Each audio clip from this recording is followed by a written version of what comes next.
Ethiopia के शुमाली महारा इलाके में एक दरिया में कश्ती उलटने के बायस 19 अफराद जान से हाथ धो बैठे। खबरसां इदारे AFP के मुताबिक खत्े के सरकारी मीडिया महारा मीडिया कॉरपोरेशन AMC ने एक मकामी मुंतज़िम के हवाले से बताया कि हादसे के बाद एक बच्चे समेत 7 अफराद को मुश्किलों से बचा लिया गया है। हुकाम ने बताया कि हफ्ते को होने वाले हादसे के वक्त जहाज़ में 26 अफराद सवार थे।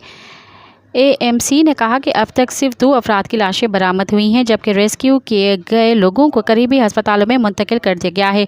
शुमाली एथियोपिया के दूर दराज इलाकों तक ज़रा अबलागी की रसाई हुकाम की तरफ से बहुत ज़्यादा महदूद है।